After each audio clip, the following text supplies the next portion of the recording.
Venezuela पर America ने कब्जा कैसे कर लिया? क्या वेनेजुला छोटा देश है?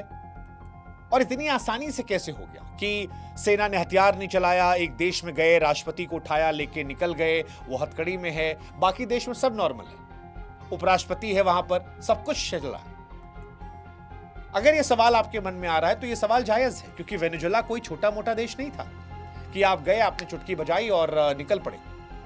वेनेजुला वो देश है जिसके पास रूस के दिए हुए ताकतवर सुखोई फाइटर जेट्स थे, उसके पास दुनिया के बेहतरीन S-300, S-400 missile defence system थे, उसके पास लाखों की फौज थी। फिर आखिर कैसे ऐसा हुआ कि अमेरिका ने हमला किया और कुछ घंटे के अंदर पूरे देश पर कब्जा हो गया? क्या सेना सो रही थी या हथियार काम नहीं कर रहे थे? अगर ये सवाल आपके मन में आए हैं तो इसका जवाब मिसाइल तोप में नहीं है, इसका सवाल घर के गद्दारों से है। हाँ, डोनाल्ड ट्रंप और अमेरिका की खुफिया एजेंसी CIA ने 2026 में वही किया है जो आज से 250 साल पहले हिंदुस्तान में हुआ था। आपको याद होगा जब अंग्रेज भारत में आए थे तो उन्होंने ताकत से युद्ध नहीं जीता था। रॉबर्ट क्लाइव ने नवाब सिराजुद्दौला के सेनापति मीर जाफर को खरीद लिया था। उस वक्त भी लड़ाई के मैदान में तोपें थी, लेकिन वो चलाई नहीं गई थी। नवाब साहब को लगता था कि सेना साथ है, पर सेना बिक चुकी थी। एग्जैक्टली वही यहां पर किया गया है।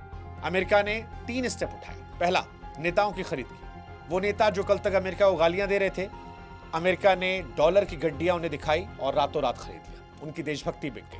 दूसरा, जनरल का सौदा, बड़े बड़े आर्मी ऑफिसर्स और जनरलों की वफादारी खरीदी गई। रिपोर्ट्स कहती हैं कि अमेरिका ने उनसे कहा था कि अगर तुम लड़ोगे तो हार जाओगे, ये तुम जानते हो, जीत नहीं पाओगे, और उसके बाद हम तुम्हें वॉर क्रिमिनल घोषित कर देंगे, लेकिन अगर तुम लोग चुपचाप हट जाते हो तो तुम्हें लाखों डॉलर मिलेंगे और अमेरिका में आलीशान घर मिल जाएगा। वो बिक गए, वर्दी, सम्मान, मुल्क तीनों बेच दिया। तीसरा, सांसदों को, कई सांसदों को वहां टारगेट किया गया और कहा गया कि अगली सरकार में बड़ा पद मिलेगा। नतीजा यह था कि ना मिसाइल चली, ना गोली चली, ना डिफेंस सिस्टम, रडार बंद हुए और देश अपने घर के गद्दारों की वजह से बिक गया। कुछ वैसे ही जैसे अंग्रेजों ने बंगाल पर कब्जा किया था, एग्जैक्टली वही रहा।